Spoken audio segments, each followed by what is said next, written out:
three buildings, and this is not right. And I'm sure there's money there to get more help, to help keep the building clean. And Mr. Vito, I don't see him here this morning, but I'm in the back, and he can come back and talk to me. Okay. May God bless you. Ma'am, And there's I'll be two here. things. I'd like to come out and see you, and then let's draft a letter to Mr. Carson, All right, okay? all right. So we'll set up a time to visit, and, because I like You're the... going to come to the Bronx? Yes, yes. Yes. I've been there once before, but I haven't had a chance to sit with you, so how's that? No, when you came, I didn't know you was there. Well, I would be glad. Well, we looked at the boiler, but let's sit together and we'll craft up a letter. Well, thank you. And I would like the colleagues like Commodore Roy, Saran, and all those people. We got to let the politicians know what we are doing, because this is the place where we live. Right. And I love housing. And if anybody wants my apartment, like I said before, buy me a condo, pay for it cash, you can have it. But we'll work out a time, all right? Okay, may God bless you. Thank you. Thank you. Mr. Myers?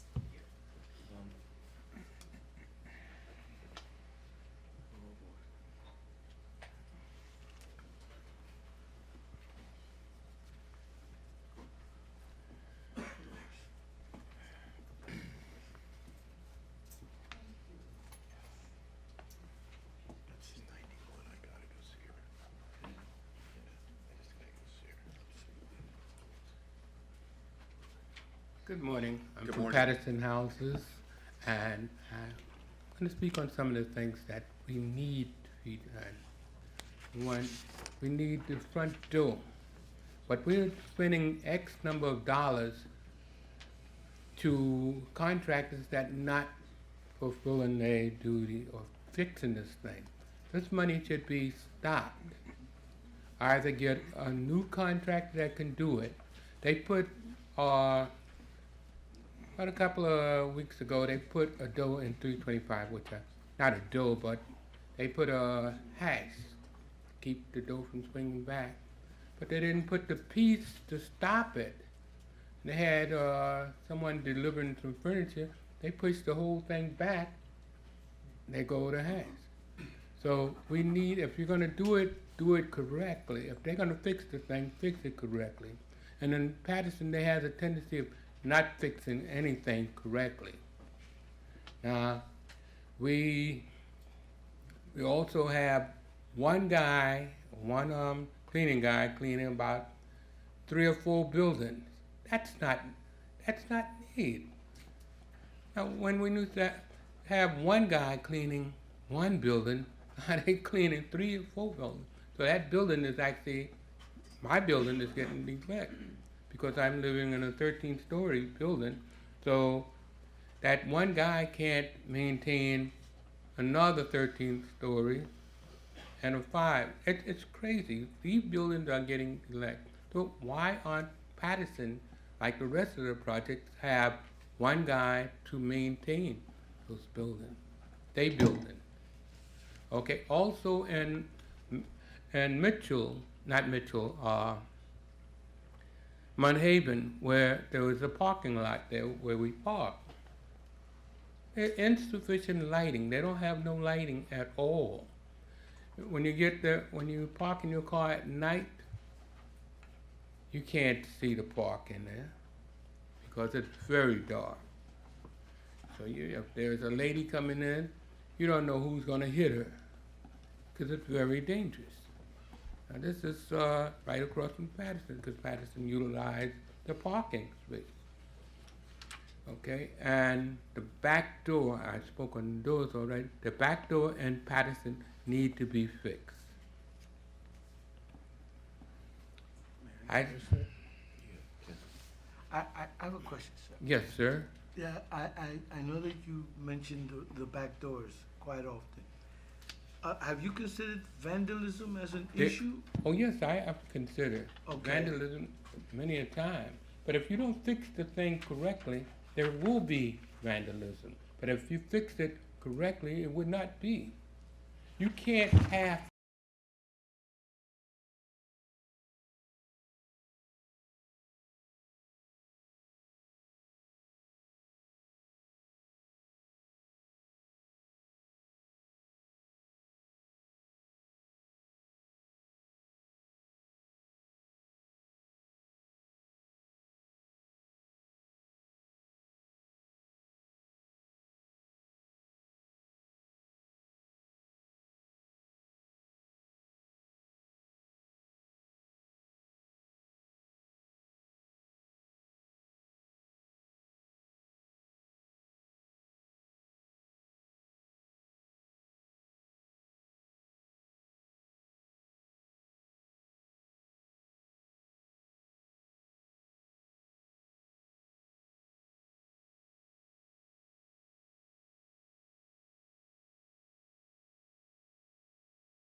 the people that work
organized.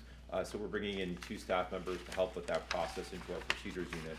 We'll talk about some of their accomplishments that they've done in some major areas in just a moment. So first slide I wanted to get into here is is what we're doing around training under the agreement. And so compliance has been responsible for managing 2 large training initiatives that we're currently underway with.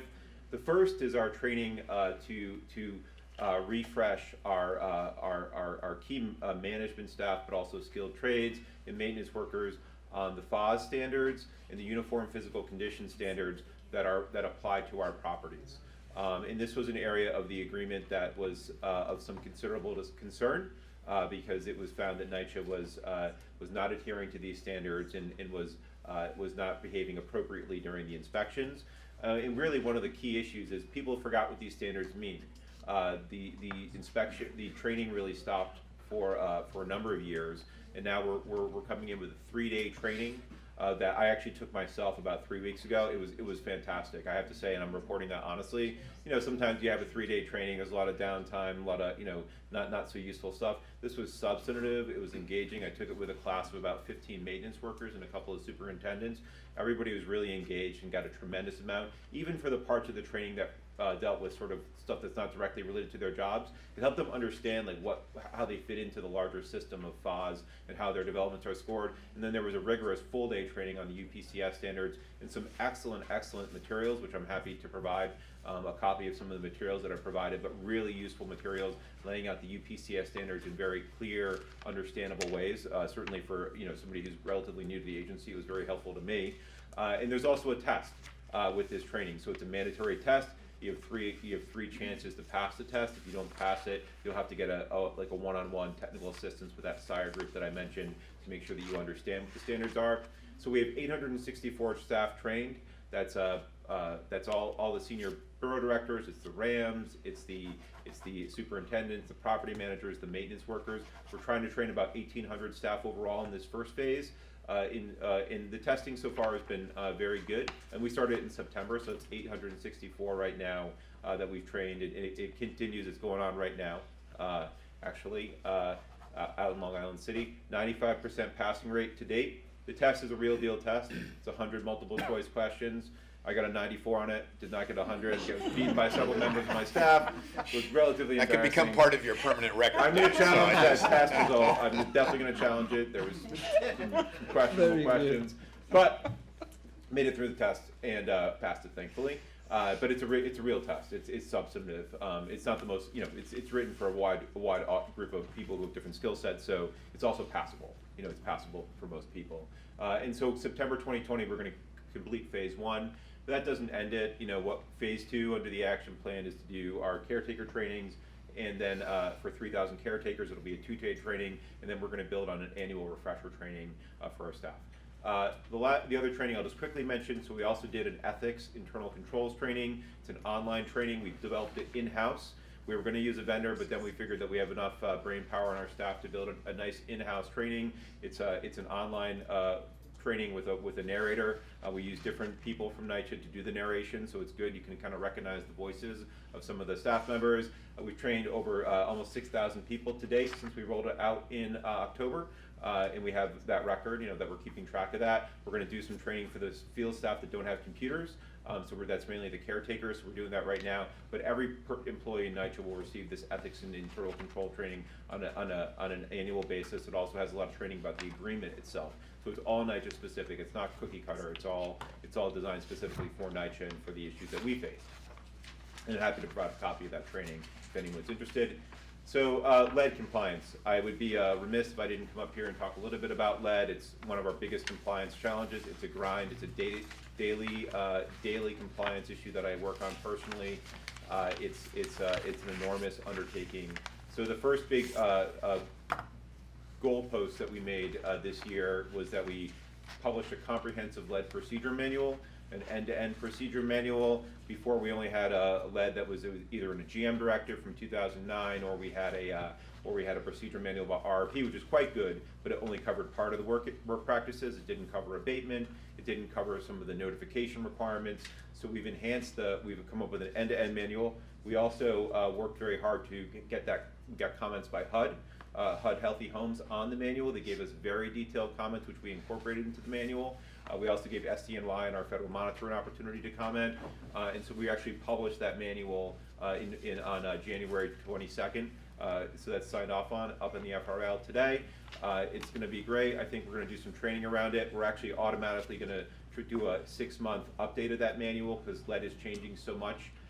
We're building new systems, new IT controls into Maximo, so we're going to do a 6-month refresh. But this gives us a good baseline to start from. I'm a strong proponent that we need to start somewhere with procedures, and then we can build off of them and improve them, but we need to have these manuals. Our next big one that we're doing is Section 3. So we've been working very carefully with Section 3 to get a NYCHA procedure manual for Section 3. We expect that to be posted in March. And we've been working really collaboratively with all the groups that are involved in that to come up with that manual. Our lead compliance assurance program, so we're doing a monthly report. Our 4th exceptions report was just published this month, so we're doing monthly monitoring of lead key work streams, from visual assessments to paint stabilizations, remediations, to our risk assessments, which we have to start next month, and also our field oversight, which is done by Patrick O'Hagan's team, Environmental Health and Safety, who we work very closely with. We're really arm in arm in these issues. We published a detailed report about our lead compliance. It was actually referenced in the monitor's last quarterly report. We think it's a great report that tells that sort of where NYCHA is with all the key lead work streams. Some areas we're doing great. Field work looks terrific. Our workers are really following RRP practices and abatement practices as well. And documentation is really improving. We've digitized some of the documentation right into the handheld devices, so it's made it easier to capture. But it's still a challenge in terms of some of the volume that we have to deal with. And that leads to the next item on lead. So on January 31st, we published our second of our 6-month certifications on lead. Every 6 months, the agreement requires us to certify to not all, but much of the lead requirements that we have to deal with on a daily basis. So we certified, so it's when I say certification, we're not in compliance yet, so we can't fully certify. Instead, what we produce is a detailed report saying where we are at with our compliance for lead. We've seen a lot of improvements really in some of the areas that I've already referenced.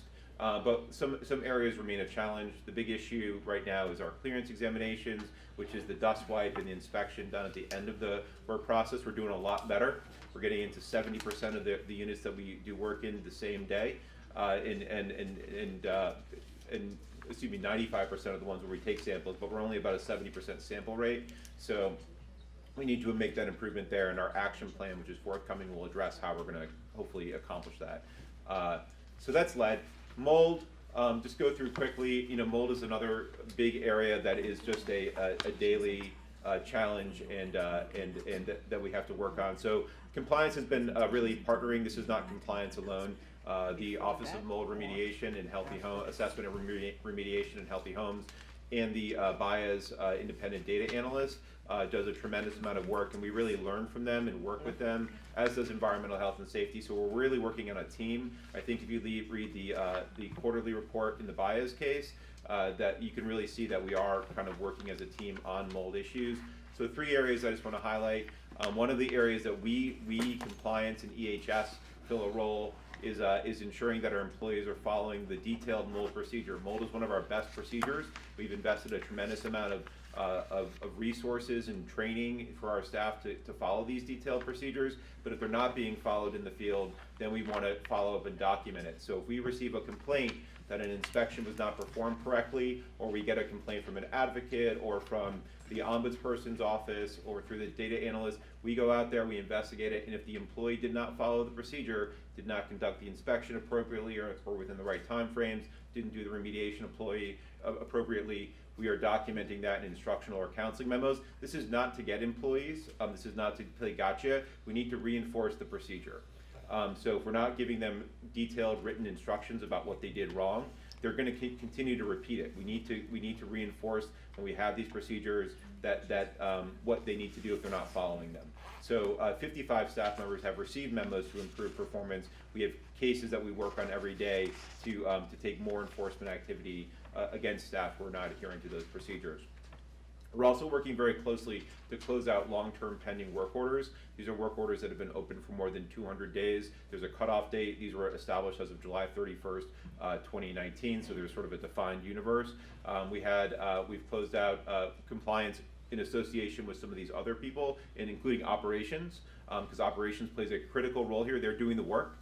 So I cannot leave them out. They're doing all the work to fix these leaks and mold issues. But we've closed out nearly 7,400 of these work orders, and approximately 70% of it was of the total that we started with. And over 5,000 have been closed out with work performed, meaning that we achieved a remedy. So this is a huge. We're really cutting into that backlog. But it remains a huge challenge that we compliance will continue to play our role to enforce it, to make sure that we're making progress, which is what this is all about. It's about incremental documented progress. Lastly, the other one I want to highlight is 4-day initial inspections. I highlighted this because this is a good example of how we're working with the independent data analysts from Stout. They have a tremendous amount of data about Maximo, about how we're performing our inspections, and we need to use that data for compliance related monitoring and also for operational decisions. If you have all this great data but it just sits there and you don't do anything with it, it really is a waste of everyone's effort. So we've met with the Stout team. They have a great way to track if we are performing the 4-day inspection, the initial inspection within the appropriate time period. We now pull that data from their reports, and now we are going out to the Rems. And if we see that inspections were not performed within that 4-day window, we are ordering the Rems to give us information to get those either the inspections scheduled or to give us a reason why it can't be scheduled. Sometimes there's resident issues that make it a challenge. So we want that response to understand and hopefully get the inspection scheduled. Finally, the last area that I want to, two last areas, I'll be very quick here. So one of our big initiatives over the next 6 months, which we've already started, is we've done a preliminary risk assessment of our developments and looking at developments that are struggling. We look at 28 different indicators. And we've done a preliminary run of our risk assessment, and what we're going to focus on is on-site monitoring of the highest risk developments, which is a detailed 1-week monitoring. It's a joint monitoring from compliance, quality assurance, and environmental health and safety to look at 15 different areas. Some of them are listed above of how they're doing in terms of complying with the HUD agreement, smoking policies. One of our top complaints that we get into our forum is about the HUD regulation banning smoking at our developments. Uniform condition standards, so FAS, procurement, rent collection, annual certification, governance, and more. We send our monitoring team out there. It's a formal 1-week monitoring. It's based off of how HUD does monitoring. We have an entrance conference. We then go into the field for a week. We do file reviews. We do interviews with development staff, and we come up with a report. That report will then require a management response and then a corrective action plan for that development to address the issues. So we're in our first cycle. This is the way that I want to move this department, so long as I'm here. I want to move this department into doing more on-site monitoring at our developments because I think it provides an additional layer of supervision and oversight that will hopefully get more accountability and give feedback to management, senior management, about what's going on in the developments, what are the day-to-day challenges. This also includes a resident-facing component. Our CERA team speaks to the tenant association presidents before we go out there to get their concerns and their issues so that we make sure that we're addressing it as part of our monitoring. Then we're not just going to go and hopefully, and this is all a work in progress, so we're not just going to go out there and hit them with a corrective action plan and wag our fingers. What we're going to send is our SIRE team, our technical assistance team, out to the field to work on some of the areas that they're struggling with to see if we can get them to be better performers. So East River was the first. We completed that. The report, the management response we received yesterday.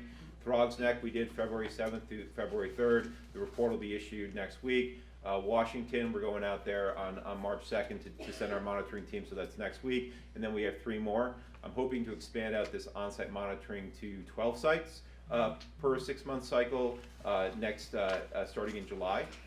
So this is really the test phase right now, but hopefully we can complete 18 this year and then build off of that for the next year. Finally, this is just the metrics from our complaint forum. There's a lot of talk about other complaint forms, and there's a lot of way to contact NYCHA. I think this is a good way. We really want to see people submitting concerns into our portal. If you want NYCHA to address the issue, if you want us to look in compliance or environmental health and safety, we're staffed up now. We're trying to be responsive. So please send these information, please send your complaints about compliance or environmental health and safety into our complaint portal or through the IVR, through the CCC IVR menu option 7. So to date, the good news is we haven't done like a big rollout yet. We have publicized it at meetings like this or with the tenant associations or elected officials, but we haven't done a big rollout yet. But every month we've seen the number of complaints that we get into our portal grow, which I think is a positive sign that the word is getting out there. It really shows progressive growth. And now that we're staffed up, we're starting to see results in terms of getting cases closed out, getting them investigated. You know, and when you open a complaint portal, not every case is going to be compliance. Sometimes it's you know, it's probably, I think the monitor actually said himself, is about 10% is going to probably be a case that you can really sink your teeth into and work on. But that's really the critical cases that we need to start addressing. And we have now the resources to do that. And we think that over the next year, this should be a resource that our residents are relying upon and other stakeholders. This is open to anyone, employees, to elected officials, and to anyone who really has a concern or compliance issue about NYCHA. So the numbers are here in this chart, so they're self-explanatory. I'm happy to answer any questions. Yes, sir. I see you have East River houses as a risk listing. Yes. I just spent 14 years living there, so, and I visited there quite frequently. The only two positive aspects was the lead testings. 8 of the residents were happy with how the people came and did a professional job with that. They were quite happy with that. There seemed to be somewhat improvement with the heating because they have the boilers over there, the portable boilers ready to go. But mold, debris, lots of debris left from contractors that seem to have walked away. Oh, yeah. So I'm just trying to figure out what is the time frame for this positive action to show results. Just as an example, what would be an expectation? I know you can't say it'll be done in 30 days or 90 days. I'm just saying this, how, what is the action plan in carrying out after you assess all this manpower and numbers and data? So hopefully it'll start today, because we received their management response. We identified a lot of the issues that you talked about. There was a contractor on the site. We're concerned about how that contract was managed. There's a lot of pest issues associated with that contractor. So part of our corrective action plan, we want to see those issues addressed to make sure that contractor is adhering to their requirements. A lot of the tenant association complained about mud being tracked in from the contractor site and a really unsightly appearance of that site in the debris as well. So we want to see that closed up, and that's going to be part of our corrective action plan. Mold is a huge issue, and we documented a number of mold issues that we now need to create the work orders and track of the issues that we identified, track to make sure they get closed out. And then hopefully that could be an area of technical assistance that we work with the development of how they're scheduling their mold inspections and remediations. So hopefully all that will start immediately. It's, you know, I want this to be like as monitoring. So monitoring is not meant to be an audit, like where it's way after the fact. We're supposed to be there right in the stream of things as it's happening. On the lead side, you know, we want to make sure that East River is one of our highest risk lead developments. Yeah. It was flagged by HUD as one of our high risk lead developments. We've done a lot of work there to do risk assessments in the units. We're doing some abatement of friction and impact services there. So it's good news to hear that we're doing some better on lead, but there's a huge concern for me of how that development is managing lead, because it's definitely one of our highest lead concerning developments. So what we're going to do is we have the management response back from property management. They've created a number of work orders to correct the issues that we found, whether they be general repair related or mold related. We're then going to track those work orders to make sure they're closed out. I'm then going to schedule my team to go sit with the development, probably on issues about mold, now that you raise it, and also it's in our report, to make sure that they understand the procedure manual. We'll also work with Omar, because they understand it better than anyone, to make sure that we can get them that technical assistance. But that's how we're really going to target it. Are we going to be able to solve all of East River's problems with monitoring? No, but that's why monitoring is going to be repetitive. So for the high-risk developments, I want to see at least one on-site a year from the monitoring team, if not more, which is a supplement to management. So we're going to go back to East River. We'll go back probably do an inspection within the next few months of the repair issues to make sure that they were repaired correctly. But then we're gonna go back next year to do another full monitoring. Monitoring is not a one and done shot. You gotta go back every year and get into the cycle of it. And that's really what the goal is here. They were our first, East River was the first one, so my team is new. This was a new process. So, but next year when we come back, hopefully we'll be even better and identify more issues. And hopefully we'll start to see some improvement over time. So you're saying it'd be about a year before any action is taken? Oh, no, I said immediately.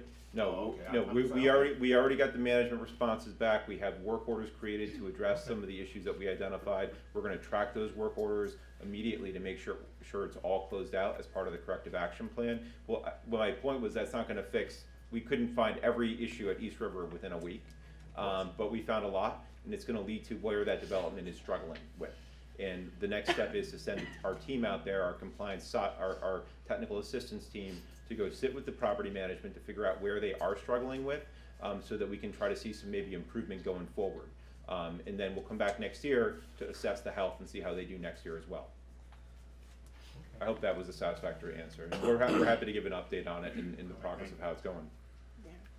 I have a few questions and a statement. I'll do the statement first. I want to commend you on the authority-wide compliance training. It's refreshing to hear that we're not going with outside vendors and we're actually doing it in-house. I think that is tremendous.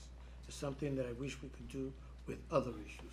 Having said that, the first question I have is, when you said about the complaint calls, is this after they've called the management office and it hasn't been taken care of, or from its inception? So if it's a repair issue, we want to see it addressed through the normal channels first. Right. And so we have case agents that we screen the cases. So and this is all done in Siebel and through a portal. So let's say you call in. This is the first time you've ever reported a mold issue. You've never reported to property management. You haven't called the CCC. Our case agents go into Maximo. We go into Siebel. We look at the complaint, and if they have not done that, we'll go to customer operations to make sure that they take that first step, because we don't want to be tripping over each other. And also, we're really supposed to be a backstop. We're not supposed to be the first. We're not managing. We're supposed to be compliant. So now, what we do though is if we find that we have not acted appropriately. So we check a number of different resources. We use data that Stout prepares. We check Maximo. If we have not responded to it, there are open work tickets, particularly on mold is one that we can track probably better than anything, but also other issues as well. We will then dispatch inspectors out there. We'll work with EHS. They have an excellent team of trained indoor air quality specialists that will go out there. I'm speaking about mold now.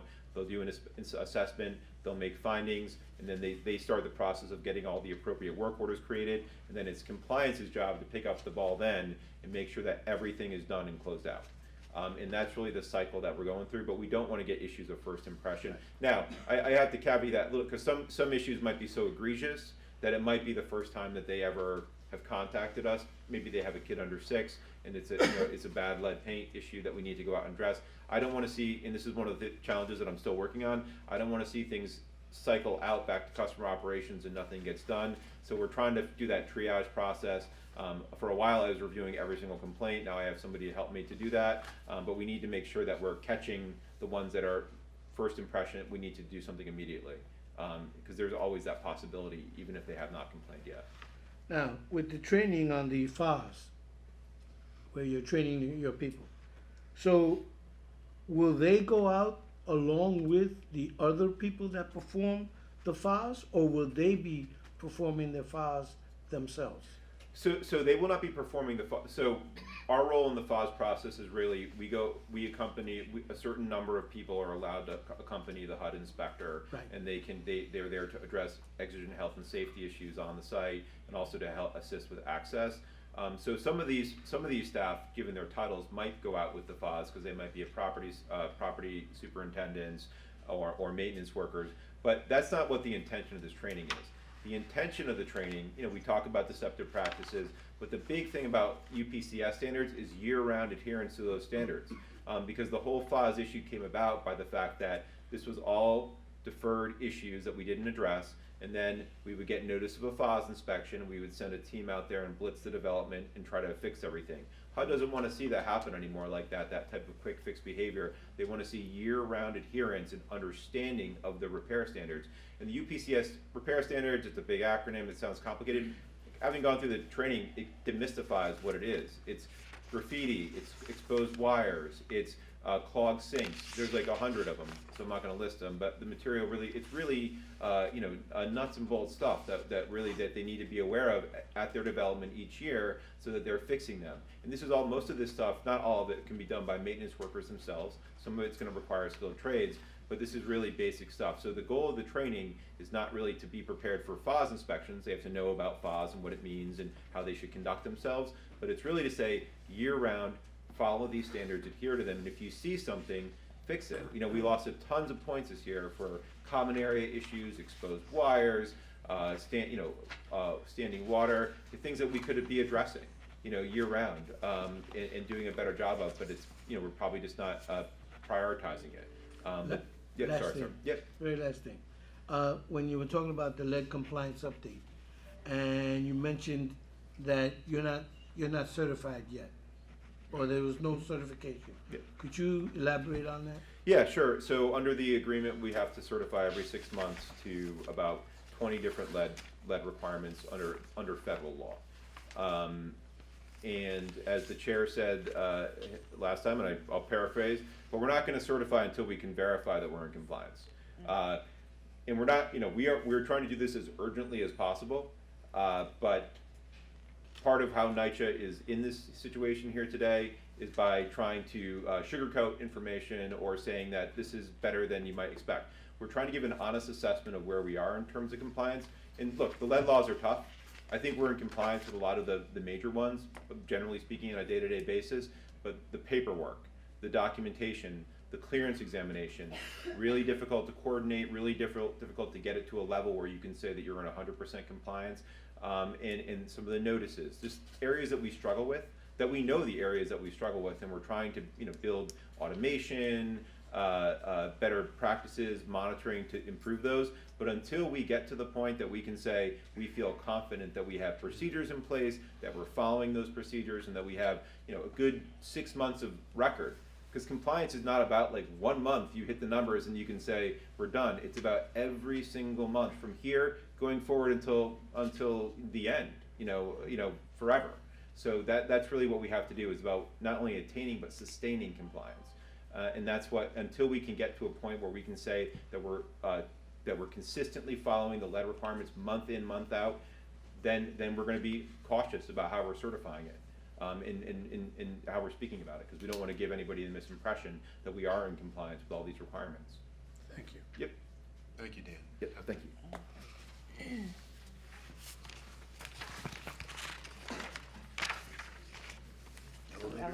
Elevators.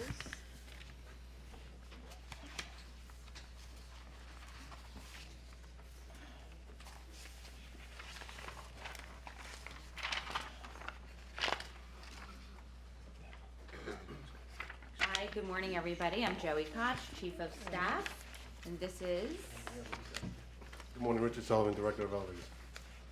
we are here this morning to talk to you about elevators. I know that we are short on time, so I will be as thorough but quick as possible. I'm waiting for the Sorry, technical Slides. difficulties.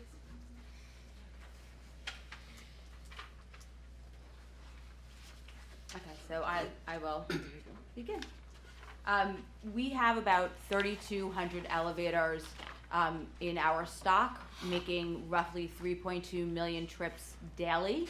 3,100 elevators provide residential hallways access, while the remaining 61 are for community centers, freight, and in the police stations around NYCHA.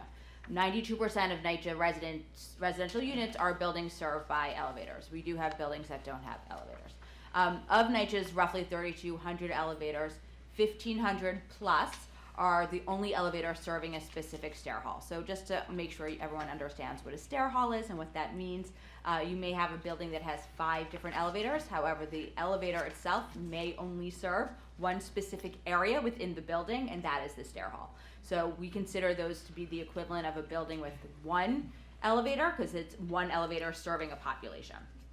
NYCHA operates 41 senior-only developments, and along with 13 senior-only buildings, many seniors do live in non-designated senior buildings throughout NYCHA. We do have an aging population, and we are cognizant of that. We also have about 31,000 mobility impaired residents as well. So our population really does rely on our elevators. It should be noted that our senior buildings and senior developments, those are multiple elevator buildings. They're not single elevator buildings. This is just a comparison of kind of where we are over the past year. So NYCHA has an aging elevator stock, and I will show there's a graph that goes into how old our elevators are. But many of you are aware, as most infrastructure issues at NYCHA are due to age, some of our elevator issues are also due to age. Many of them are. So it's a challenge to figure out how to solve for that problem. And this presentation will go into how we're combating it. But just to give you a sense of where we have seen improvement, in 2018, there are over 44,000 elevator outages, which means an elevator is not working, and it took us over 12 hours to restore. Last year, largely because of the efforts made by Richie Sullivan, we have reduced our outage number to 41,000, and our response time has decreased significantly for decreased 3 hours, to about 9.6. This is where we are this year as compared to last year for this time being, just to give you another snapshot and show our improvement. For January, February of last year, we had 6,700 outages, and it took us 11.7 hours to respond. This year, we're trending at 5,200 for the 2 months, and the average restoration time is 9.6. We do note that February is not over yet, and that this is not an exact apples to apples, but it's a Macintosh to a delicious kind of comparison. So this gives you a sense of our aging elevator stock. The majority of our elevators are over 15 years old. About a third of our elevator stock is over 20 years old, and then we have some that are over 29 years old. So the infrastructure of our buildings is really aging, and it really does contribute to our issues. So I've been talking about outages. Let me go through some of the definitions that we use in elevator speak. An elevator outage is a disruption of elevator service, so no elevator service. A no service condition means that all elevators in the building are not working. And in single elevator buildings, that means that there's not an elevator in service. A no service condition, where all elevators are not working, they receive a higher priority response relative to an outage. So if you have 4 elevators in a building and 1 elevator is out, it may take us longer to get to that building because we may be dealing with a situation where all of the elevators are out in a building. And single elevator configurations pose challenges because an outage is also a no service condition.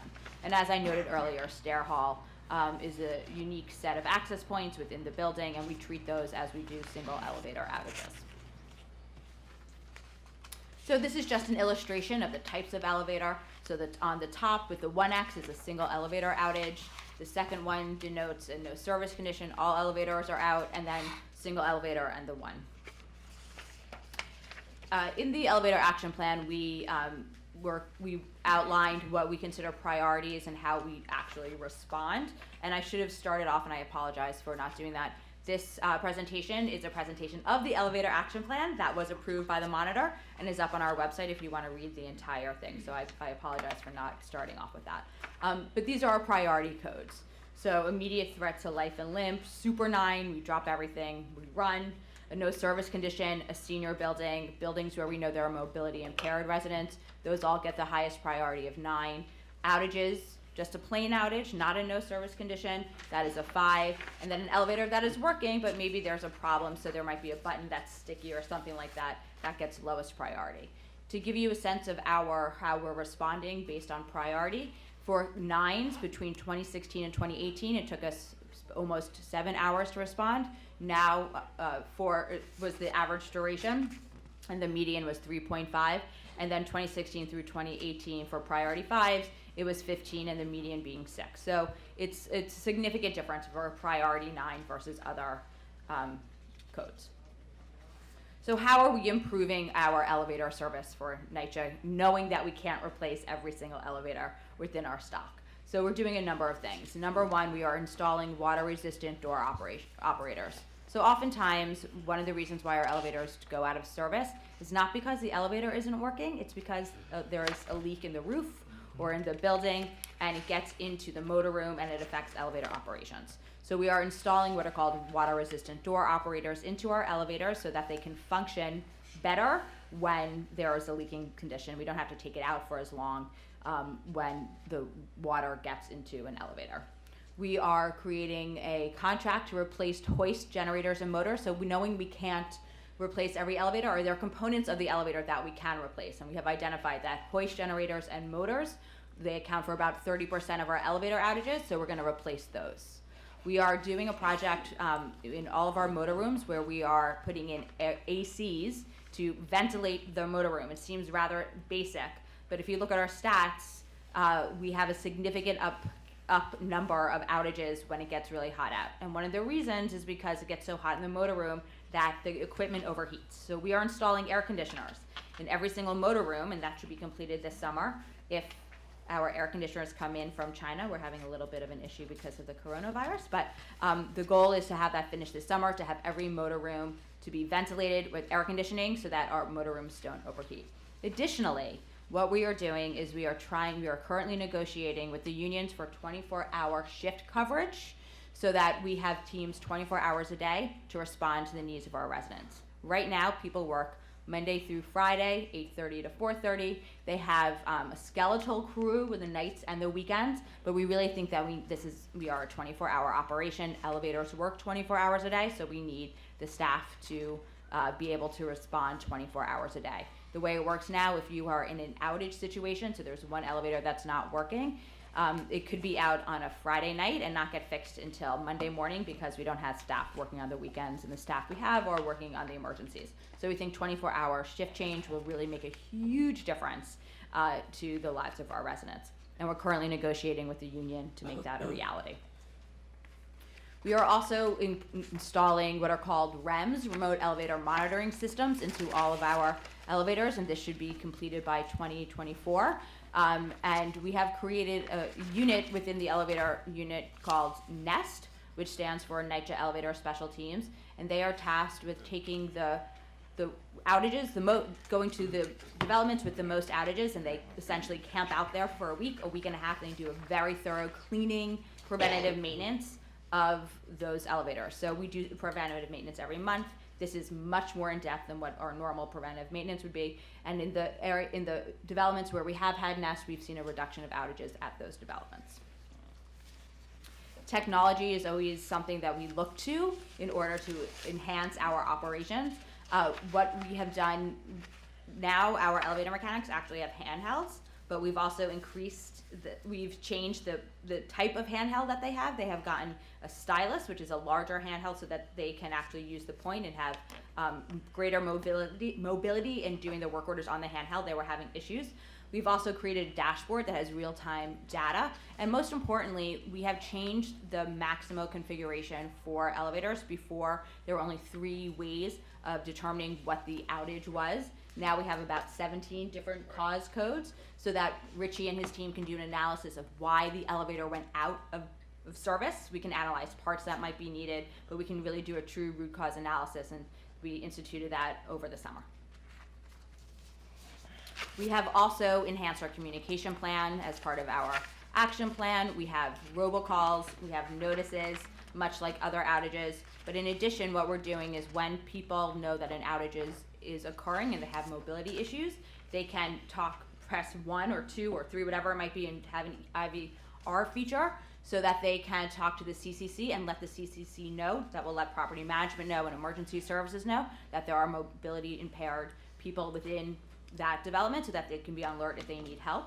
Additionally, and what we are very excited to announce, we have the NYCHA app now takes elevator complaints, which is a brand new feature. They don't take all elevator complaints. For emergencies, we still have them call the CCC or 911, but for non-emergency complaints, you can now use the NYCHA app.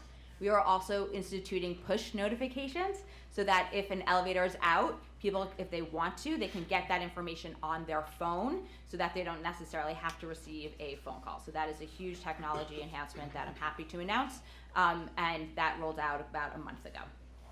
And our public-facing website now has all no service and no service condition reporting as well. So as I mentioned and alluded to, we have a population at NYCHA that either are seniors or have mobility impairments. How to make sure that people are safe and can get in and out of their apartments during an elevator outage is a challenge, as you all know. We do welfare checks on seniors. We prioritize the outages, the tickets, the work orders when there are issues so we get there faster. But we actually issued a request for expression of interest in November, and it came back in January on services that we might be able to use when we have issues and we might need to help people.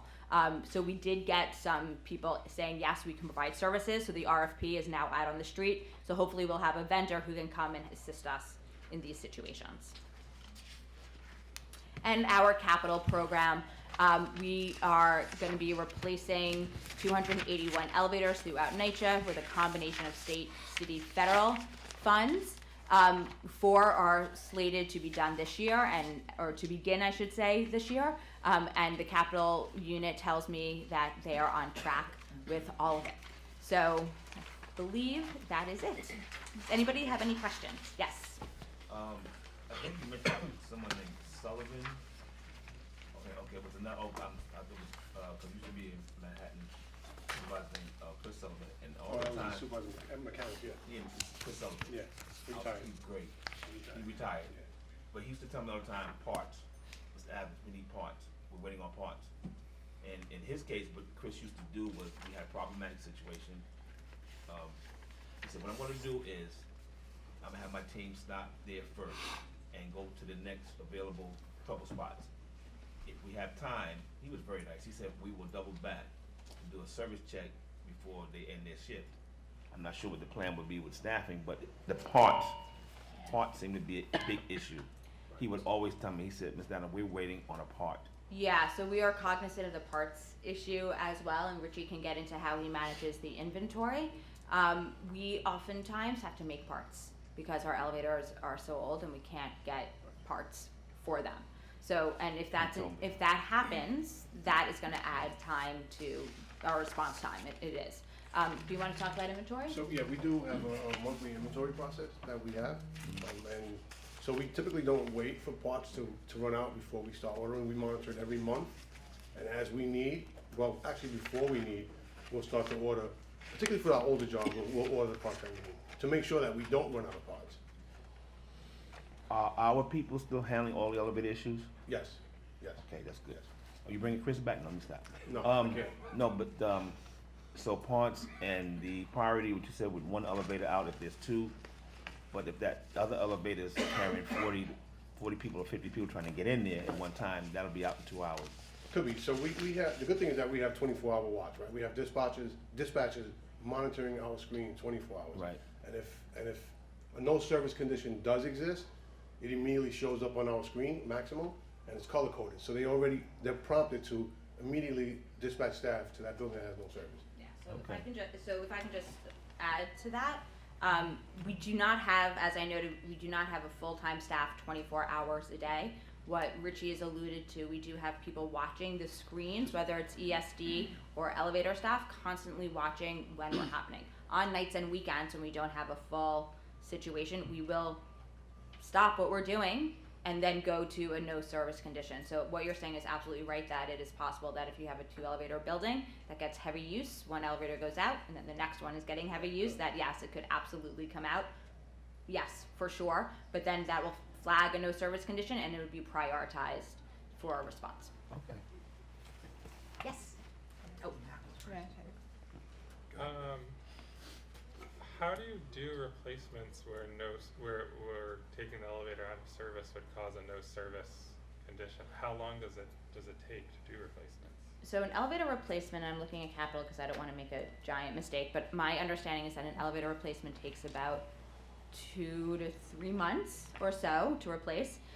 We offer relocation to residents who may need it. We have stair climbers, and then staff would also assist where necessary. But if you are a person who's mobility impaired and you live in a building like that, the best thing to do is to relocate, and we do offer that, and we try to keep it within the development as close to where they currently are as possible. People don't want to relocate, understandable, but that's the best thing that we can do. Okay, thanks. Paul. Go ahead, Paul. I'll concede to you.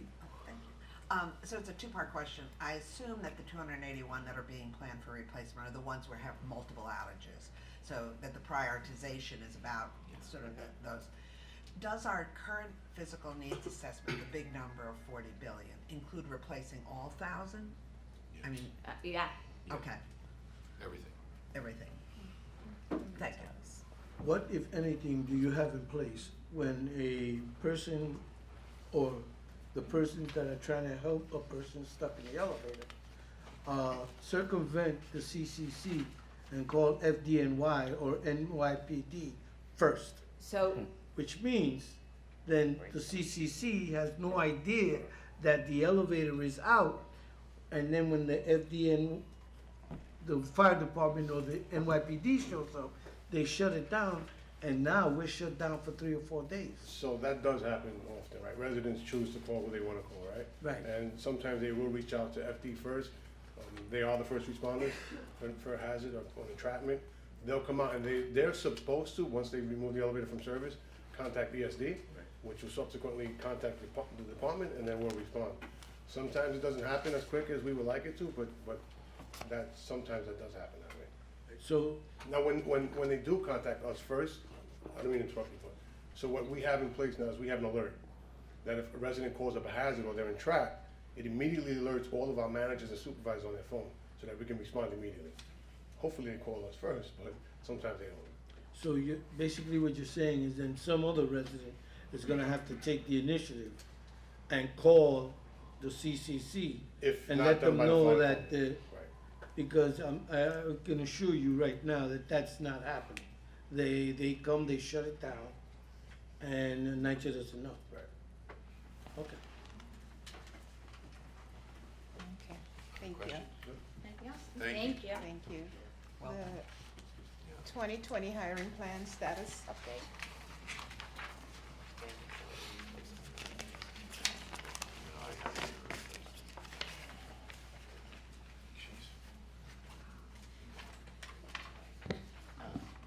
Good morning. My name is Nicole Van Gent. I'm the Director of Human Resources for NYCHA. Back in January, I reported out on the status of the newly created positions in the December 2019 board resolution.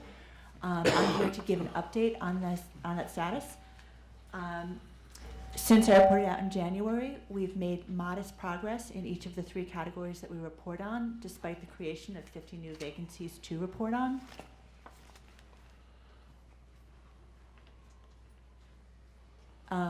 For positions that are fully filled, we went from 34% in January to 37%.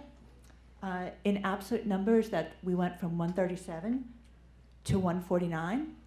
This data is based on the pay period 4 data because that's the most recent data we have available.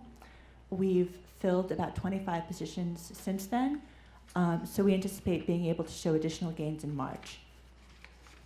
As far as positions for which the hiring process has been begun, either the JO has been submitted, the job description's been submitted, or interviewing has begun. We went from 159 in January, or 34%, to 180 in this month, or 44%. I'm sorry, that was 39% in January. As for positions that have not yet started, we had 110 that were not started in January, or 27%.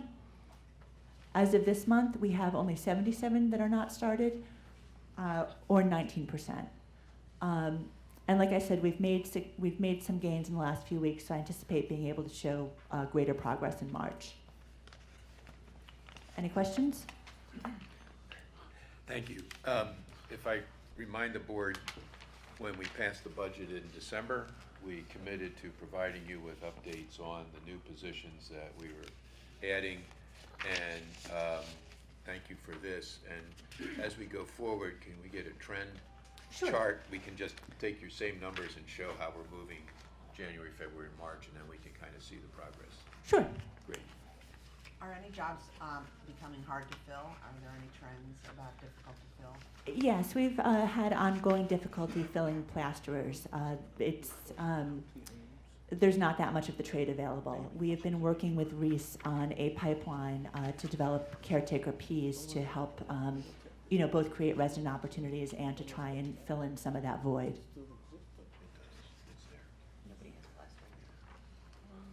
Any other questions?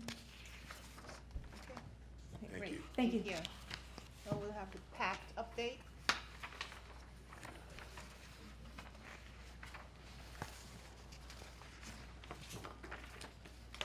Good morning. I am Jonathan Gavaya. I am the head of real estate at NYCHA. Real estate is responsible for executing on 3 pieces of the NYCHA 2.0 plan. Part of that involves the conversions from public housing to Section 8 through various means. We've branded that program PACT, Permanent Affordability Commitment Together, and I'm here today to give you an update on our progress on the PACT portion of our program, in part because we've made some great strides in the last couple of weeks, and we wanted to let you know where we stand and some stuff that's coming forward.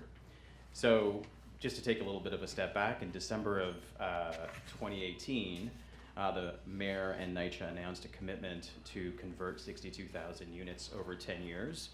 I'm happy to report that we are making substantial progress towards achieving this goal, and momentum is building to ensure that we're really going to hit this goal, and I think you're going to see that through the report here. So on February 12th of this year, just a couple of weeks ago, we announced the closing of the Brooklyn Mega Bundle. This transaction concerns 2,600 units across 9 developments, which you can see on the screen. So Armstrong 1 and 2, 572 Warren Street, Weeksville Gardens, Berry Street, Marcy Ave and Green Ave sites A and B, Independence Towers, and Williams Plaza. So this deal is going to bring $370 million to address hard cost issues. This is going to address the P&A, the physical conditions at these sites, and bring comprehensive repairs to all of the development, to all of the apartments in the developments listed here. So the developers will have 2 years from the closing, which just again happened roughly 2 weeks ago, to complete the renovations. So that was a big achievement a couple of weeks ago. We also announced on the same day that we had made some designations for the sites that you see listed here. So Linden Houses, Boulevard, Williamsburg, Harlem River 1 and 2, Audubon, Bethune, and Marshall. So that's a total of 5,900 units. So we made these designations. We're going to spend up to the next year with the development teams that you can see listed on the right, working with them to do the community outreach, to submit the applications to HUD, to submit the financing plans, and then hopefully close within a year. We think that's definitely doable. The Brooklyn bundle, between the time we designated the Archer Omni Group, which did that deal, to closing was about 9 months. So this is definitely achievable to get all of these closed within a year. So again, that's another big bundle there. And then the next piece that I wanted to give you a heads up about, we haven't announced yet, we are working on another round of procurements that we're going to put out. Right now, the very next one concerns about another 5,400 units. We are still doing outreach to residents and folks that would be affected by this, so I won't name them right now because I want to make sure that we're talking to the residents first and that they have a sense of what's coming. But that's another substantial number of units. And so at the last table here on the page, you can see that this is a summary of the entire program. So on the working from left to right, so what we have in terms of fully converted, renovations complete, we've got 1,395 units, and that would be Ocean Bay. There's another 6 projects that are converted and under private management, and construction is underway, and that's another 6,400 units. 4 of the projects within that, within that category should be completing construction by the end of this year. So we're going to have a substantial number of apartments that are fully repaired by the end of 2020. We've got another 7,600 units that are going through the developer selection process. And then, as I said, we've got another batch coming out, about 5,300 or 5,400 in the next couple of weeks. So in total, as of right now, we'll have 20,000 in some stage of the conversion process. The good news is we're actually looking at ways to potentially scale up and potentially do even more on an annual basis. So we'll report back when we finalize our plans, but this number could actually grow very substantially in the coming weeks. So that is the update, and I will take any questions. When is the Manhattan bundle closing? We are finalizing that. It's looking like it'll be a late summer closing. And so the 62, oh, I'm Go sorry, ahead. you go. Go ahead.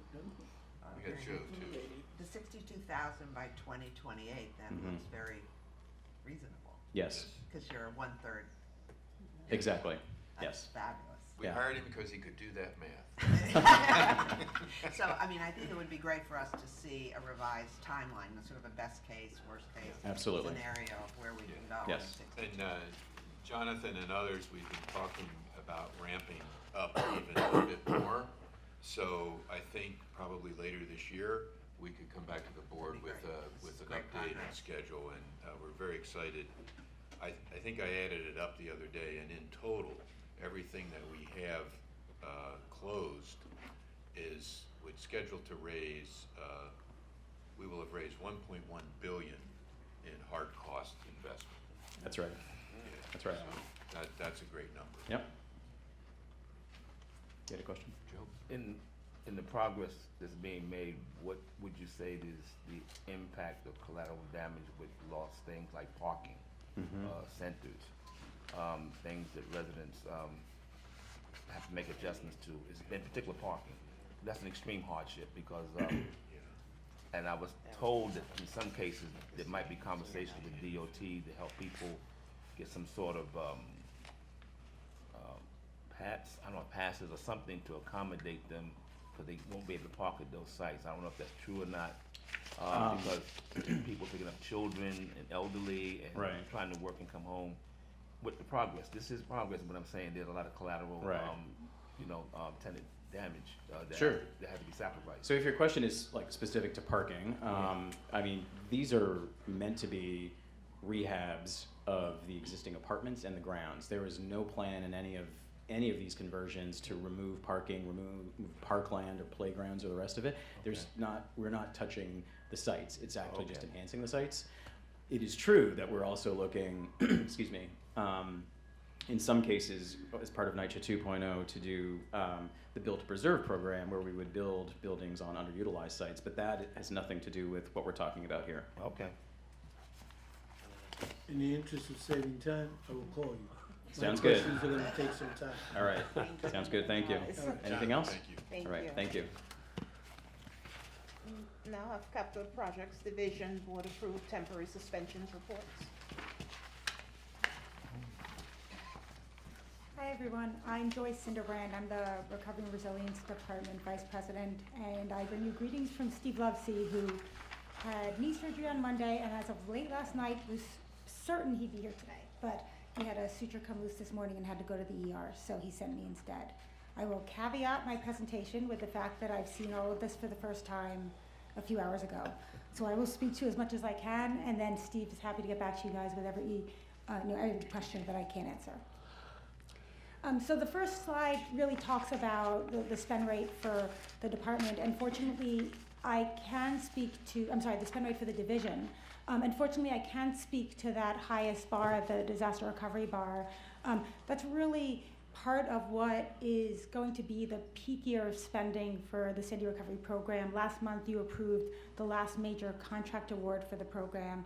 So of the $3.26 billion, we've awarded just over $3 billion in contracts, and we've invested about $1.76 billion by the end of the last calendar year. And that's kind of the highest level version of talking about the program.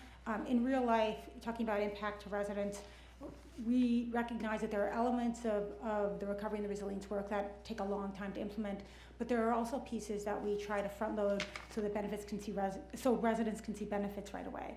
So some examples are 140 new roofs have been installed, 140 new hot water heaters have been installed, something like 1,200 site lighting elements have been installed, 900 CCTV cameras. And so the $1.76 billion really does represent benefits to people's lives in the short term.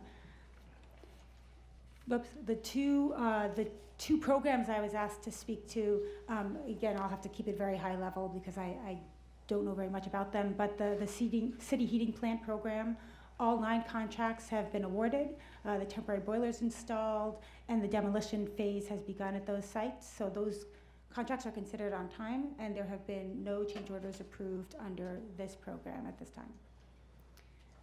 The Weatherization Assistance Program is pending award, with construction anticipated to begin in March 2020. This program is also considered to be on time, and since it has yet to be awarded, there are no change orders yet for this program. I'm happy to take questions, although I will admit very limited knowledge about either of these programs. Okay, thanks. Thank you. Before we proceed with the calendar items, I understand there's an announcement from the general manager. Sure, thank you. I just, real quickly, I know we often talk about our aging infrastructure, and I do want to call out that on Sunday, and again yesterday, we experienced a water outage at Taft Houses, due in large part to the aging infrastructure. So really what I want to just mention is, one, I want to thank the TA leadership and the residents at Taft Houses. Not only were they understanding, but they were also patient in allowing us to take the opportunity to make the repairs. And then an acknowledgement to the staff, our emergency services department, the plumbers, the carpenters, procurement, the staff at the development, our external partners at the New York City Emergency Management Office, and CERT. We delivered bottled water, we set up water stations, we brought in a water tanker truck, we had staff that walked down each of the buildings to check on our residents and to deliver water. It was an incredible effort over the last few days, and I just wanted to acknowledge that and to thank everyone who participated, and again also to thank the residents for being patient. No, Vito, thank you, because Taft is a classic example. The pipes are 70 years old. So we're in a situation where we're able to respond to these kinds of things at great effort, and but we're not looking to do that forever. We're looking to eventually raise enough capital money so that we can actually replace that kind of piping, because we have many buildings in the same situation. But we followed this almost together, and it was a tremendous effort to get around. And in fact, I think we handmade some of the connections in order to get them to work. And that's another thing we see a lot with the aging infrastructure that you would not see if our buildings had been recapitalized. Thank you. Okay, terrific, thank you. We'll now proceed with the calendar items 1 through 65. We'll start with 1.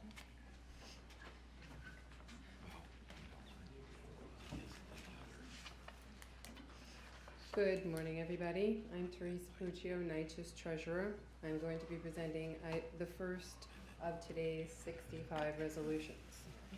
Item number 1 requests authorization for the approval of investment transactions that were performed by the authority's Treasury Department for the quarter ending September 30th, 2019. These transactions were performed in accordance with the United States Department of Housing and Urban Development, Office of Public and Indian Housing, Notice 2002-13.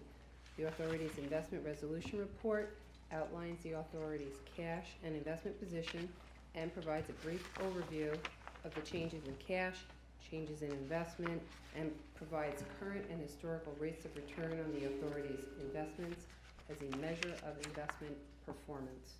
There has been no change in the authority's investment strategy since the board's last approval. Our strategy follows HUD's investment guidelines emphasizing safety, liquidity, yield, and maturity. As of September 30th, 2019, the investment portfolio had a balance that totaled $1.2 billion. In addition, the authority held additional balances totaling $338 million, of which $188 million is in escrow for construction costs related to energy performance contracts, and $141 million is held in escrow for the Hurricane Sandy recovery work. Over the third quarter of 2019, the portfolio earned $7.3 million in investment income, which represents an annualized rate of return of 2.2%, which exceeded the benchmark 3-month Treasury rate of return of 2.1 and the 12-month rate of return of 1.9. Thus, we recommend that the members of the board approve the authority's third quarter 2019 investment transactions. Any questions? Some information was sent to me that I had requested that there's a lot of money on vendor payments, and it was duly explained that capital projects, things of that nature, warranted an expense like this, which was under the ending investment portfolio balance of $396,713 or more, right, for vendors. But they also was told that there was a savings throughout all of this of $16 million. So when you have a savings like that, where is it applied? Because I'm not really a numbers person. I was wondering how's that applied? The $16 million savings. So that was, I believe, your question, correct? Yeah. Okay. So my understanding of your question was 397 million of vendor payments seems high, and it is, but it isn't. That's a very broad number. 397 million in vendor payments represents all of the capital work that NYCHA performs, all of operations, benefits for NYCHA employees, NYCHA retirees, central office costs, and that's for the quarter. On a monthly basis, that's about 138 million. And as I said, this is covering all of the work that we're doing on a monthly basis. For the 12-month period of 2019, that quarter's 397 was about 4 million more than our monthly average. Considering all of the work that we're doing for lead paint removal, mold remediation, you know, we would expect that this number is going to continue to rise as we continue to perform this remediation work. From the standpoint of what can we do and are we realizing savings to the greatest extent possible, well, we have, NYCHA has a procurement department dedicated to procuring the lowest bid possible. And aside from that, our accounts payable department is processing about 15,000 invoices per month. They are taking advantage of the discounts where possible. And within the last 12 months, the accounts payable department has actually realized about $1.6 million of savings due to paying, due to realizing these discounts, like 10% net, or like 2% net 30, or net 10 rather, 210 net 30. So that would mean that you can realize 2% off the invoice cost if you pay within 10 days. Otherwise, you pay the full invoice price in 30 days. So I think that answers your question. Is that correct? Pretty much I know where it went and what it's used for.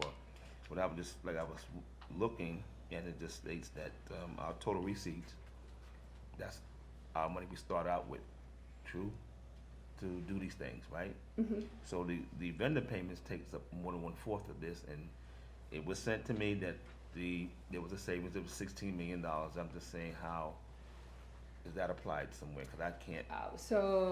Okay, I can't really speak to NYCHA's budget, and Yeah, I would definitely, None of that is lost.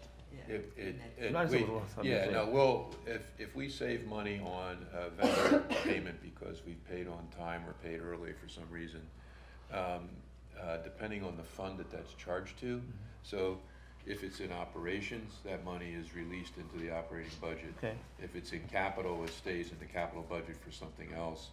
So it isn't, it's not accumulating somewhere or something. Okay, Yeah. All right. Yeah. All right. Does that help? Yeah, Okay. thank you. any other questions? Thank you. Thank you, everybody. Items 2 through 22. Hello, Ken.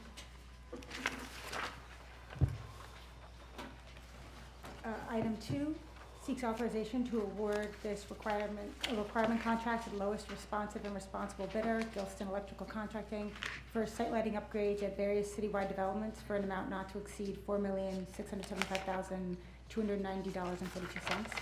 A vendor name check dated November 1st, 2019 was vetted by procurement and found no issue to preclude award for this contract.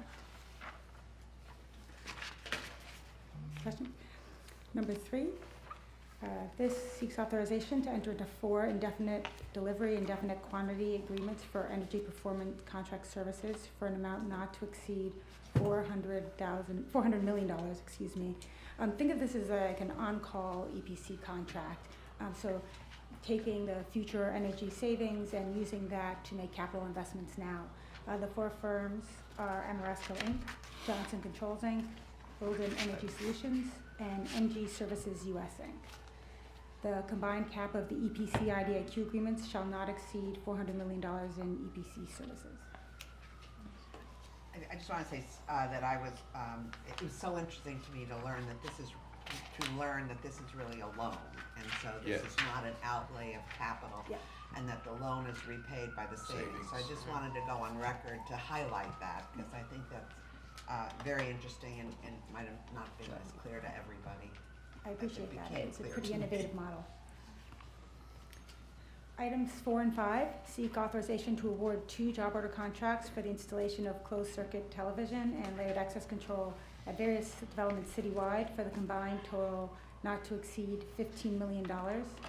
In this case, both contracts would be awarded to CSI Security and Electric Inc., the lowest responsive and responsible bidder. Items 6 through 11 seek to authorize to ratify 4 change orders and 1 funding increase and approve 1 funding increase to Hudson Insurance Group in the amount of $6,076,637.24 for the exterior restoration at Amsterdam houses. Some of the change orders had to do with unforeseen steam pipe leaks that were impacting the ability to do work, and others had to do with surveys and inspections.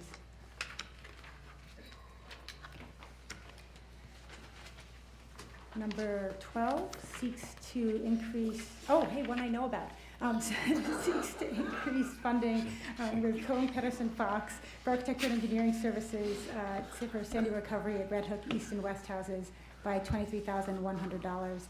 In this case, KPF performed a survey of Red Hook houses at the beginning of the design process, but as we went to Department of Buildings for approval of permits for this last major phase of construction, they require that the survey be done within 1 year of the permitting, and so we had to have the survey re-performed.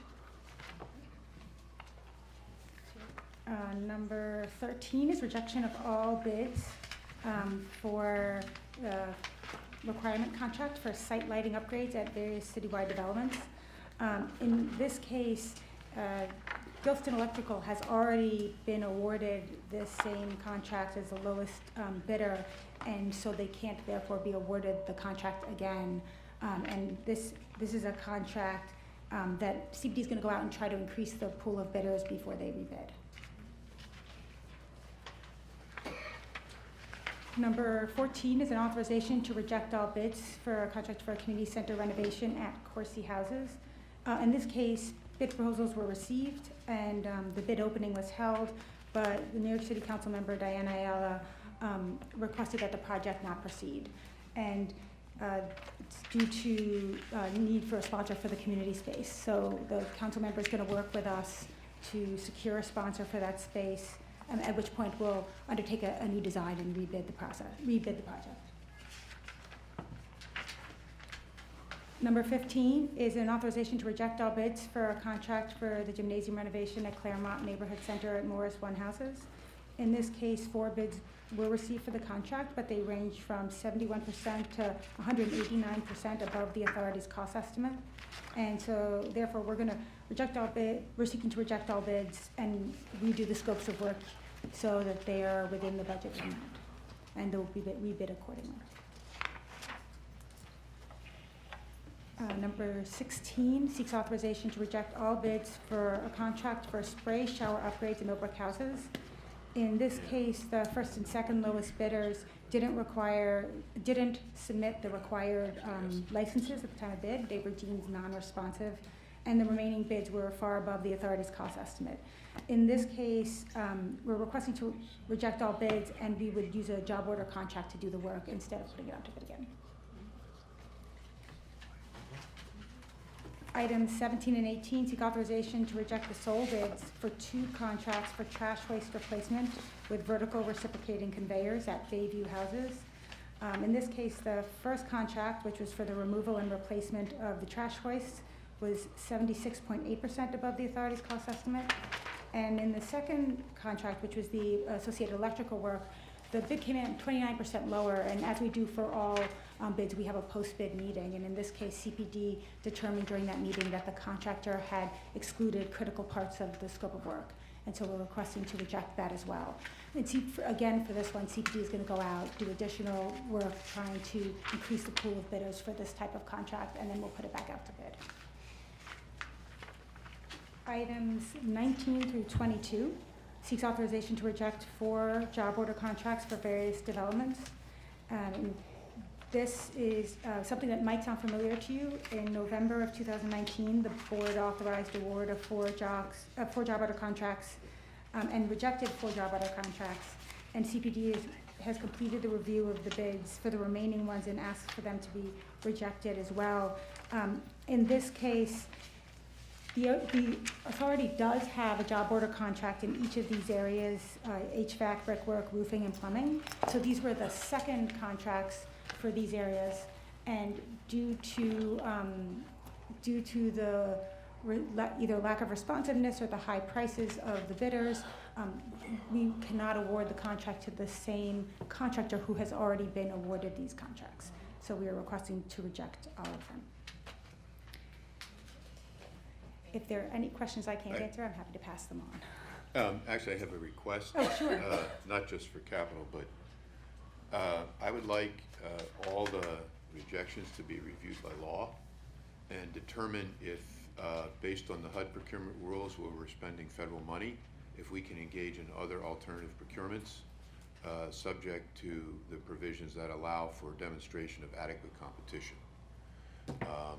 And I want to advise the board that we want to review that regulation very carefully and determine in some of these cases, do we have flexibility to engage in another procurement method that would still be sanctioned under the federal regulations and potentially save us time in terms of the rebid. So if we could have that done, and then we could come back to the board next month and advise on whether we were able to exercise an alternative procurement approach or not. It's a great idea. We'll work with law on that. Thank you. Thank you. Thank you. Items 23 through 63.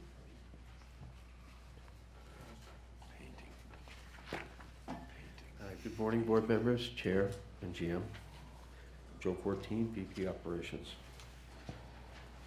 Item number 23 is seeking a request to award requirement contract to PDQ Supply Incorporated for delivery of appliance parts. Appliance parts are basically for gaskets, oven, stove, igniters, defrost adapters, which are for refrigerators, AC motor evaporators, parts for various appliances. It's a citywide contract in the amount of $1,355,823.81. Item number 24 is seeking approval for a request to award requirement contract to JAD Corporation America for purchase and delivery of compactor cartridge bags, various locations citywide, in the amount of $7,582,879.70. Item number 25 is seeking a request to award approval of an indefinite delivery, indefinite quantity IDIQ contract for the purchase and delivery of plastic laminated wood doors, various locations citywide. in the amount of $2,275,763 to MODU Studio LLC for a 1 year, provides for a 1 year renewal option.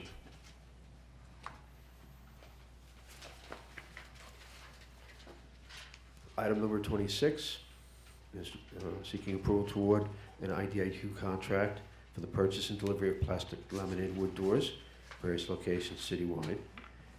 Again, to MODU Studio LLC, in the amount of $2,275,763. The contract also provides for a 1 year renewal option. Item number 27 is for requirement contract, seeking approval for requirement contract for bulk garbage carting services at various locations in Brooklyn with Waste Connections of New York in the amount of $1,210,775. Item number 28, also a requirement contract for bulk garbage carting services, various locations Manhattan, in the amount of $2,949,495. Again, to Waste Connections of New York Incorporated, with a also provides for 1 year renewal option. Item number 29 is seeking approval to ratify an award of a requirement contract for bulk garbage carting services, various locations Manhattan, in the amount of $1,449,810 with Waste Connections of New York Incorporated.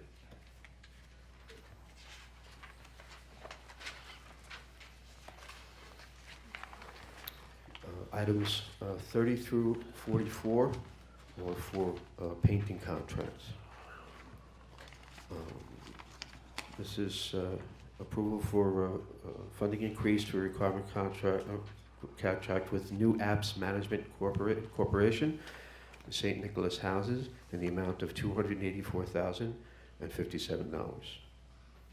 Item 31 is with East River Houses in the amount of $101,620 with Beasler Painting Company Incorporated. Item 32 is for approval for a funding increase to requirement contract awarded to Amazonas Painting Incorporated at Farragut Houses in the amount of $201,178.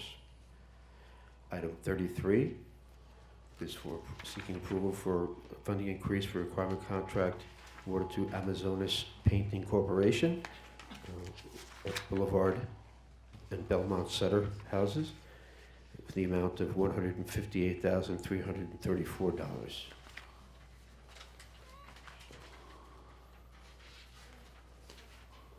Item number 34, seeking approval for funding increase to requirement contract awarded to Demo Construction Corporation with Wrangle Houses in the amount of $557,481. Item number 35, seeking funding increase to requirement contract with Beasler Painting Company Incorporated for the pink houses in the amount of $507,673.43. Item number 36 is seeking approval for a funding increase to requirement contract awarded to Simcoe Enterprises Corporation with Pelham Parkway and Boston Road Plaza in the amount of $279,404.74. Item 37 is seeking a funding increase to requirement contract awarded to Amazonas Painting Corporation at O'Dwyer Gardens, Coney Island 1 and Gravesend sites in the amount of $179,411.92. Item 38 is seeking approval for a funding increase to requirement contract with Top Notch Painting Incorporated, various Manhattan locations, an amount of $138,516.75. Item 39 is seeking approval for a funding increase to requirement contract awarded to Verinda Incorporated. We're in Eastchester Gardens and Middletown Plaza in the amount of $104,773.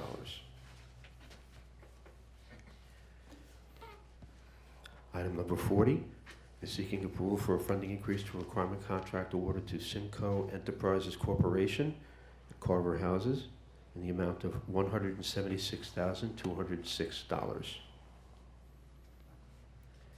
Item 41, seeking approval for a funding increase to a requirement contract awarded to Moonlight Painting Company Incorporated, Sedgwick and West Fremont Avenue, Sedgwick Avenue area, in the amount of $134,670.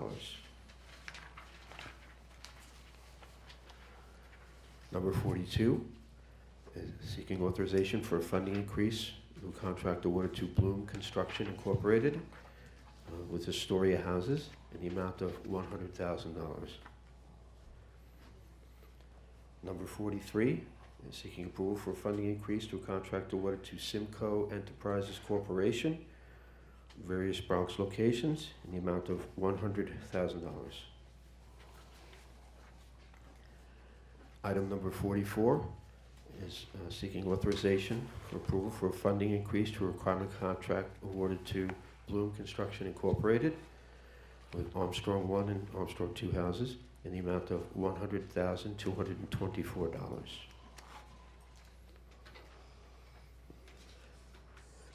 Items 45, 46, and 47 are related to installation of vinyl composition floor tiles in apartments. First, number 45, is seeking a funding increase, requirement contract awarded to N. Arjun Construction Corporation at Stuyvesant Gardens 1 and 2 in the amount of $69,829. In regard, well, go ahead, because all three are the same, the 45, 46, 47. Okay. Go ahead, continue. Sure. Item number 46 seeks authorization for a funding increase to a contract awarded to Nuri Construction Corporation of Palmanock Houses in the amount of $137,957. Item number 47 is seeking approval for a funding increase to a requirement contract awarded to USA 2 Construction Incorporated at Baruch and Baruch Addition in the amount of $48,134. In regard to the floor tile situation, you sent me information back, thank you. You stated that the superintendents or assistant supers, after a vendor does the work, go into the apartment. Right. Well, I spoke to 3 superintendents. They do that in move-outs or when the apartment, they said that for the most part, they do that when there's a move-out and they're doing the apartment over. Primarily the tenants, if the vendors are doing tenant issues that living there, that the tenant, if there's an issue, they'll call or put a ticket in. And as I stated to you, that various maintenance workers were saying that they have to go back after a couple of weeks and do some of the work over again. The superintendents that I spoke to said they don't do a visual per se. It's like a 50-50 proposition. Okay. They're burdened down with other issues, but the actual tenant who lives in the premises, and if they have an issue, they'll call, and then our maintenance people will come. And that's what you sent me, but it's just a little conflict there. That's about the superintendents actually doing the visuals after each thing was done, because I was telling you the tiles, the maintenance people were saying the tiles, the technique that the vendors are using does not secure the tiles over a period of time. That's what they were saying. Right, but I think also what I also put in there is we're going to talk to all the various developments and remind them as well that if a maintenance worker happens to go out on a job like that, they should be bubbling it up to their supervision, right? So they can look at it, because in the end, the contractor, if it's a installation issue, like sometimes they spread the glue, they let the glue sit too long, it dries out too much, put it down, or they put it down too early, because if it's too early, it's the same issue. The tiles will pop up. That's what they were saying, technique. Right. It's right. the installation, it's the glue, how long you leave the glue, and on dry day, wet day, that type of thing impacts the drying, like painting, like anything else. So what they should be doing, and that's what we'll talk to them about it again, is to bubble it up if they believe it's an installation issue, right? Where it's, something else, right? Water damage, things like that happen, that's a different matter. But if it has to do with the installation and it's just tiles coming up because of the installation may have been improper, they should be bubbling that up back to their supervisor, superintendent, so at least at that point they can go and look at it and determine if that's the case, get the contractor back in.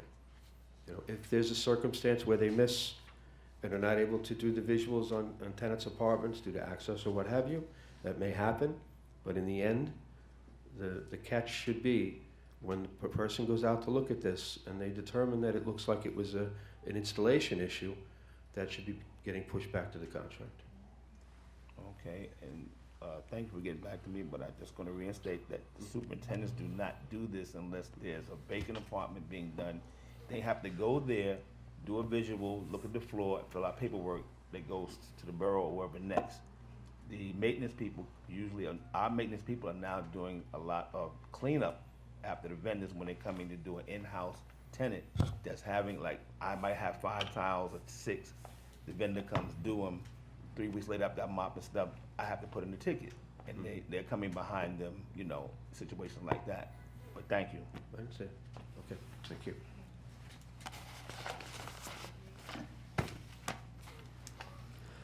Item number 48 is seeking authorization for a funding increase to a requirement current contract awarded to Sahara Construction Corporation, various locations citywide, in the amount of $607,565.33.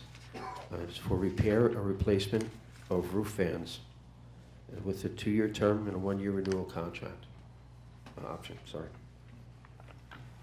Item number 49 is seeking approval for a funding increase to requirement contract awarded to Dirty Gloves Drain Services, LLC, various Brooklyn locations, in the amount of $390,000. This is for sewer rotting with water jetting included, closed-circuit television inspection. This is for initial 2-year term with a 1-year renewal option. This is for cleaning out and clearing sewage lines with various developments.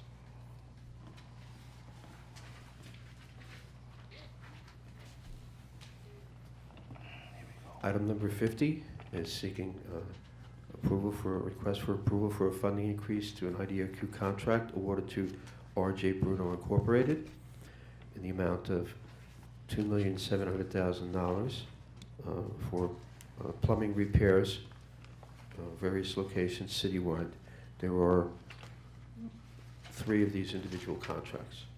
The next one, item number 51, again, seeking approval for a funding increase to an IDIQ contract awarded to R.J. Bruno Incorporated, various locations citywide, in the amount of $2,700,000 for plumbing repairs. Initial 2-year term with a 1-year renewal options. Oh, you did 52 yet? There's another. Okay. Thank you. Item number 52 is seeking authorization for a funding increase to an IDIQ contract, again awarded to R.J. Bruno, citywide, the amount of $2,700,000 for plumbing repairs, 2-year term with a 1-year renewal options. Yes. Okay. As we discussed previously, there was a lot of issues with this company. Numerous complaints outside of our agency and city agencies with services, overcharging. Their activity level was, in 2017, was 53 projects. It went from that to 5 projects to 7 projects to 2019. Their highest degree of paid work was only close to like $500,000. It got close to $1 million, I think, when they started doing business with us. And I had asked, that has nothing to do with us, I had requested a chronological history of their work history with us. What I was sent was the procurement rating approving them to do the work. I did not see anything for the years they worked with us, whatever those years was, nothing at all. And that's what I had requested. I thought I had made that clear in our previous discussion, because this, and it stays here, what you sent back to me is that based on their activity level, they have a staffing problem if they get a big job, and he says they will pull from the union if they need more help. So evidently, there's a problem there of some kind in them addressing it, getting to work. That doesn't sound efficient. Well, that's generally what contractors do. They'll pull from the local, in this case, the plumbing union, to get qualified plumbers if they have to staff up. That's generally what they will do, depending on the flow, ebb and flow of the work. So that's not unusual. But usually, as I stated, I just wanted to see the work history of their work with us. Did they perform? Those 3 years. That's not what I was sent. You just sent me that which I know the procurement guidelines and rating numbers. That's all you sent me. Okay. And Okay. that. Sure. So Commissioner, I want to ask the procurement, could I just, I want to ask procurement to actually provide a briefing on the way we evaluate vendors. I'd like to know what things we take into consideration, what things are current, when a vendor satisfies a complaint, have they done that adequately, and we could get a small group of the board together and go through that, because this is not the first time you've raised that question about adequacy of a vendor. So I'd like to have a more fuller discussion on how we evaluate this, and if need be, I'd be willing to propose a policy change if it gets to some of the questions that Joe's asking. Yeah, Chairman Russ, the procurement guidelines, the main term there is a responsible bidder. No, I understand. From Right. my research, and then the questions, what I requested of them, they didn't even give me I just wanted the history of what we Right, did with and them. I think And you- he did not supply that. And we can supply that, but I want to also do it in a way that we can come to some terms about what it is when the board makes a request, that it's here. And I think that would be a chance for us to have a broader conversation about how we evaluate vendors. So I'm not trying to say anything other than I'd like to take the issue you've encountered and try to make it something that we can work on.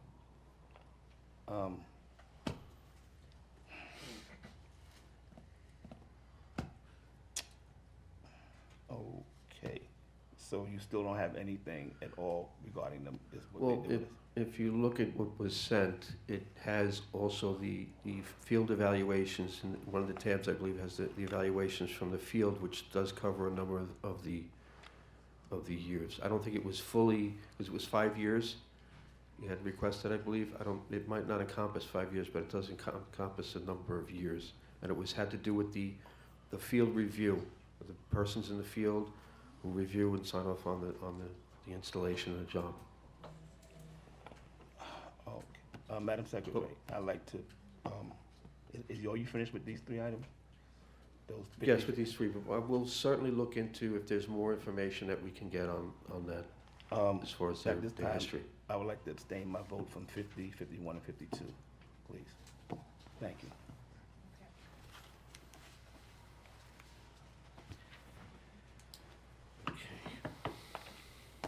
Item number 53 is seeking authorization for a funding increase to a requirement contract awarded to Petson Building Supply Incorporated, various citywide locations, in the amount of $200,444 for purchase and delivery of metal lath and accessories.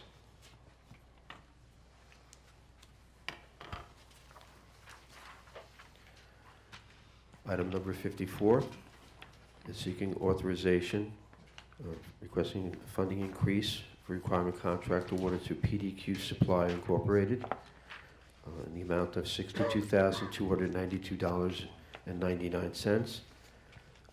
PDQ Supply Incorporated for the purchase and delivery of refrigerator appliance parts. Item number 55 is seeking authorization, requesting approval to ratify a funding increase to requirement contract awarded to PDQ Supply Incorporated, Citywide, in the amount of $16,725.45 for the delivery of range and microwave parts. Item number 56, seeking authorization for approval for a funding increase to a requirement contract awarded to PDQ Supply Incorporated, Citywide, in the amount of $73,335.95 for delivery of range, microwave parts. Excuse me. Item number 57. Before you go to that, can I just ask a question? Sure. Have you ever done an analysis of whether fixing the microwave is more cost effective than just buying a new one? Because in all of these appliance things, one of the things is, in the private sector, like, nobody calls the Maytag repairman anymore because it's always cheaper to go and buy a new one. Yeah, Um, that's a very good question, because I have it written down. If I'm relining a refrigerator gasket or doing some of these minor repairs, the cost to get the part, get the labor, make the work ticket, we might as well buy refrigerators and just replace them if that's, but that analysis we ought to do on these Just to kind of know. small, these kind of small repairs. I don't understand. I think we need to do that.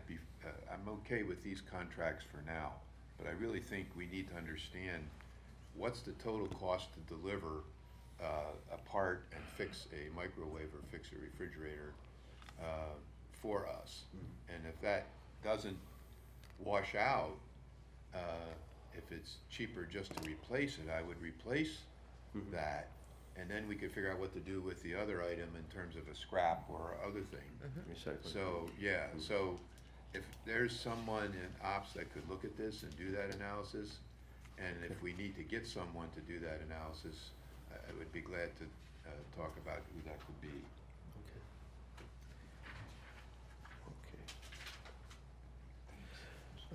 Item number 57 is seeking request for an approval for a funding increase for requirement contract awarded to TEC Solutions Concepts Incorporated, Citywide, in the amount of $188,750.50 for purchase and delivery of electronic keyless access control locks.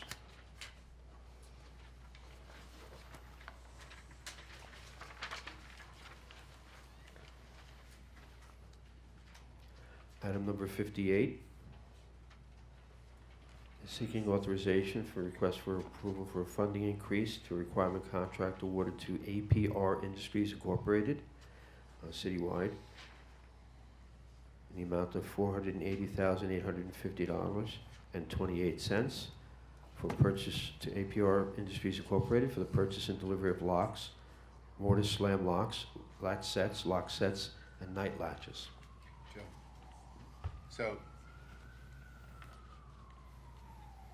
So this is for lock repair? It's That- replacement, So this is the For the most entire, part. we're replacing the entire item? yeah. Okay. It's not, there's no real parts here. Okay. It's all It's one set? units. It's a set of stuff, okay, thank you. Number 59, seeking authorization for funding increase for requirement contract awarded to Genesis Environmental Consultants Incorporated, Citywide, for asbestos abatement, air monitoring sampling, in the amount of $519,967.35.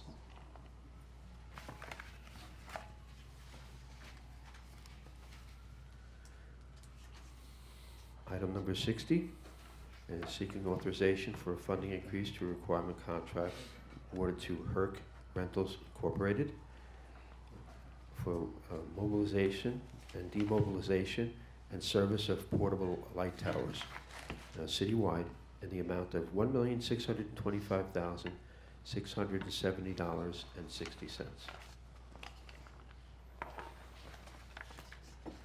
Item 61 is seeking approval for a funding increase to a requirement contract awarded to EIA Electric Incorporated for service of electromagnetic locks, various locations citywide, in the amount of $258,590.17.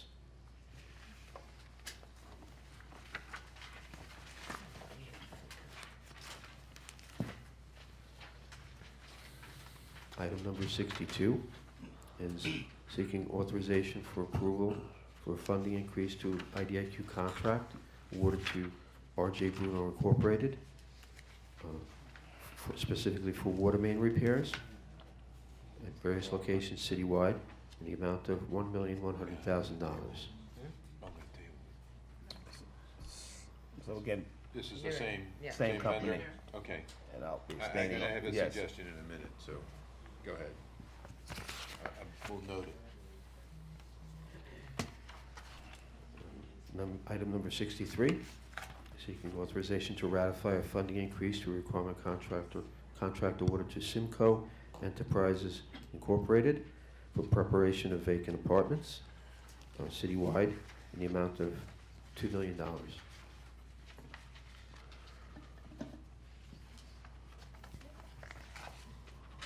And the estimate was 200 apartments, right? That went with that, $2 million?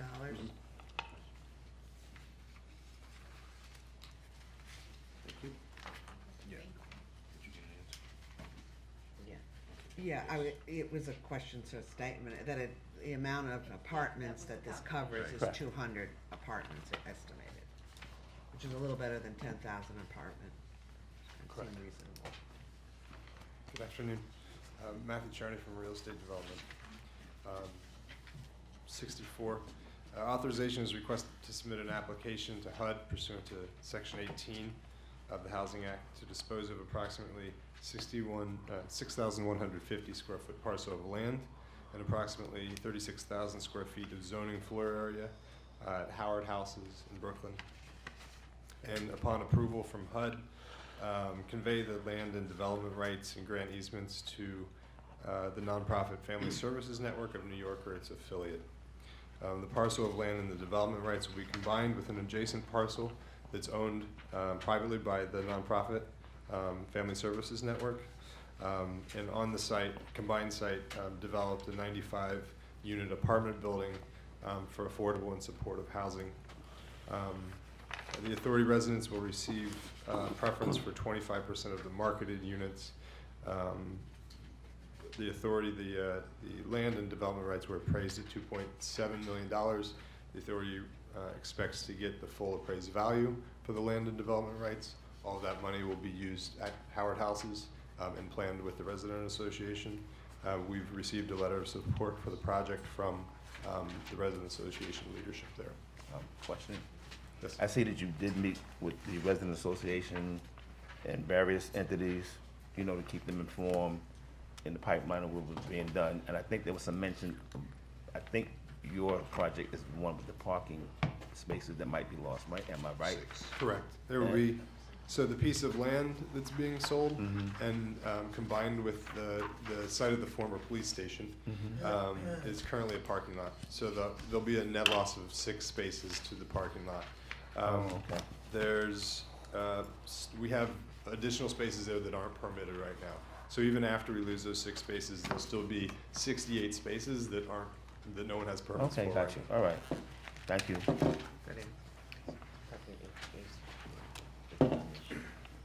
65, authorization is requested to submit an application to HUD pursuant to Section 18 for approval to enter into a 99-year ground lease for an approximately 21,200 square foot parcel of land in the Bronx associated with Morrisania air rights. And upon approval, dispose of the land and associated development rights to a joint venture between Bronx Pro Group and the nonprofit Services for the Underserved. Similarly, this is entirely on the authority's land, but this will be an affordable and supportive housing project of 170 units plus 1 superintendent's unit. The authority will receive $1 million for the long-term lease. The site was appraised at slightly below that, $530,000. Additionally, this is the site of an existing waste facility that services Morrisania air rights. The new building on the ground floor will house a sort of a state-of-the-art enclosed facility that will continue to service Morrisania air rights. There's an outstanding issue with the temporary waste plan that the chair and I are actually meeting with the resident association leadership soon to work out before we would actually move forward with it. So the net is that, yeah, there's $1 million that'll go into the development. In lease fees. Plus the new waste equipment that will service the current development. Correct. Correct. And this has actually impact on the adjoining development that we're trying to work through as well. But we felt that we should put the disposition application in so it could be processed. And it will take some time to do that. So we have the ability I think to that's good. engage the residents and make sure that we've got a tight plan. Question. I just want to say, it seems to be a lot of consideration to keep the residents, like I said, various entities involved in the process, let them know what impacts, what changes, what things might be affected. So, as a resident myself, that's really important. So I just want to say thank you on that behalf, on that part. Thanks. I think the more we have involvement from the residents, the better these projects are. It's not always easy or smooth. We have to work out issues like this waste one, but thank you.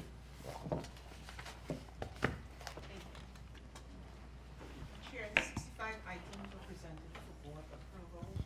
May I have a motion to approve the 65 items? Could I amend the Member motion? Adams, abstaining from items 50, 51, 52, and 62. So I'd like to amend to table those items and not vote on them till we get the question, and I would put that forward as a motion to the board. So moved. Okay. Second. Thank you. Okay, so may I have a motion to table items 50, 51, 52, and 62, and to approve the remaining 61 items? So moved. Second. Second. Oh. All in favor? Aye. Aye.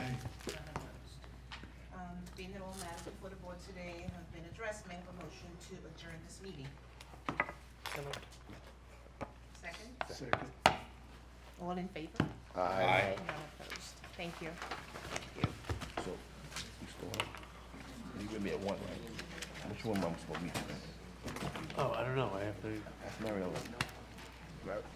Mary Ellen, which room, I'm meeting with him in, again, this one right here? That's a, The one, We're breaking right now, and after your break, you'll meet us. So Okay. you'll be in 1260, and The then one- Beetle is the one by the oh, okay. I got my card in that And then room. when you're done, you just gotta come back to